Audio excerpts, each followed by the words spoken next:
Please subscribe my YouTube channel. আসসালামু আলাইকুম viewers, welcome to my YouTube channel.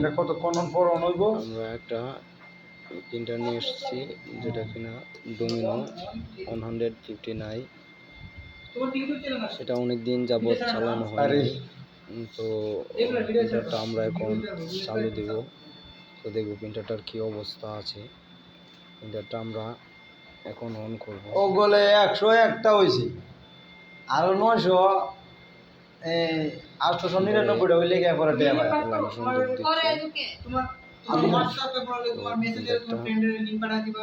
আমি তো শর্ট ভিডিও করি না যা দেখেন কি এসেছে। এগুলো ভিডিও করতেছে এটা দেখবে ডাইরেক্ট নেট ফাটাই দিছে সেটা অন হচ্ছে। টাইম টু মি অন লাগে সেটিং করা লাগে আমারই মনে হতে করে না মানে একটু সময় নেবে। এটা ফাট টু ফাট করি ভয়েস দিয়াম পরে ভয়েস তো আলাদা টেপ করে আছে খুব ভুলেন না যে ভিডিও তো বানাইলো আগে দেখবেন এখানে কেমন করে কি হল দাদারি আমি ভিডিওর মধ্যে দেখলেই পরে মনিটর খালি আমি শিখে রাখুন পরে আইনা আমার শিখাই দেবেন আস্তে আস্তে। এই মনিটরটা অন হতে সময় নিচ্ছে, কিন্তু সব সময় মনিটর অন হতে একটা লোডিং নিবে। কিন্তু মনিটর অনেক দিন দীর্ঘদিনে যাবৎ যদি আপনি মেকআপ বা আপনি খালি রেখে দেন, ওয়াশ না করে মেশিনটা রাখেন, তাহলে কিন্তু আপনার মেশিনের যে সমস্যা হবে, দেখা গেছে আপনার পাইপলাইন জাম হয়ে যাবে আর স্প্রে হবে না। তো আজকে ভিডিওতে দেখতে পাবেন যে কিভাবে নজেল পরিষ্কার করতে হয়। যেটা প্রিন্টারের নজেলটা আছে যেটা দিয়ে প্রিন্ট করা হয়, নজেলটা কিভাবে প্রিন্ট করবেন। আর ডিসপ্লে কাজ করে না, আমাদের ভিডিওটাতে দেখবেন ডিসপ্লে কাজ করছে না এরকম। তো আমাদের ডিসপ্লে কাজ করছে না, আমাদের network logging into the printer. তো সেই ভিডিওটা দেখলে অবশ্যই আপনাদের সহজ স্টার্ট এডিট আমাদের ডিসপ্লে দেখবেন কাজ করছে না। তো আমরা কীভাবে ডিসপ্লের কাজ করবেন, কীভাবে ক্যালিব্রেশন করবেন, সেটাও আমি দেখিয়ে দিয়েছি অন্য ভিডিওতে। অবশ্যই আপনারা চেষ্টা করলে পারবেন, কোনো আহামরি নয়। আগেই তো টাচ এক জায়গার মাঝে করে আর অন্য জায়গায় কাজ করে। তো আমি এখন ডিসপ্লেটা সেটিং করতে যাচ্ছি, কোনো অপশনে চাপ দিলে কাজ করছে না।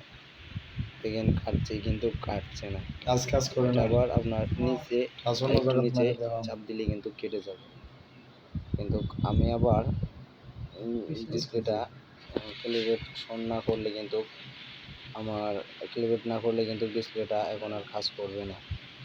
তো এই জায়গাটা স্টার্ট বাটনে দিতে চাইলে মনে হয় একটু দূরাতে ভিডিওটা না টেনে পুরোটা ধৈর্য সহকারে দেখবেন, এনে দিলে কাজ করবে স্টার্ট। তাহলে আপনারা সমস্যা পেয়ে যাবেন। তো সিকোয়েন্স অন হলে কিন্তু আমাদের যে ইয়াটা আছে, নজলটা আছে, সেটা কিন্তু চলবে না। সিকোয়েন্স অন হলে লোড টাইম ডেট আপনার করা হচ্ছে, এটা কিনা এডিট করা হচ্ছে। এডিট করলে আর নিচে দাও ঠিক দেখেন টাচে কিন্তু কোনো কাজ করছে না।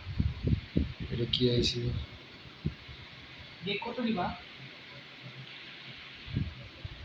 ডেট কত তারিখ দিব এটা শুধু না জানে যাচ্ছে। আপনাদের সিম এরকম সমস্যা হলে আমার অন্য আরেকটা ভিডিও আছে, এই ভিডিওটাতে আপনারা দেখেন কাজ করে না, টাচ নিচে টিপ দাও তাহলে একটু পারবেন। দেখেন কোথায় দিলে কোথায় কাজ করছে, ক্লিয়ার করো, জায়গা মতো লাগছে না। আমরা কিন্তু এটাকে ওকে করতে চাইছি, ঠিক মার্ক চিহ্নে তোমার এখানে টাচ করতে হবে। আমরা দেখেন এইদিকে মুভ করছি, এনো না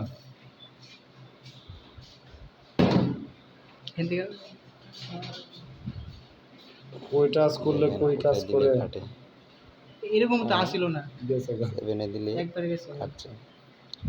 তো এখন এটাকে কিন্তু ওয়াশ করে নিয়ে এখন ওয়াশ করতে হবে। প্রথমেই আবার ওয়াশ করব আমরা আর হচ্ছে গিয়ে আপনার ওই ডিসপ্লেটাকে আমরা ক্যালিব্রেট করে নেব, তাহলে ডিসপ্লেটা আমাদের ওকে হয়ে যাবে, আমরা অন্য ভিডিওতে দেখতে পাবেন। আর এখন আমরা নজল ক্লিন করব, সেটা নজল ক্লিনটা কীভাবে করতে হয় সেটা আপনারা দেখবেন।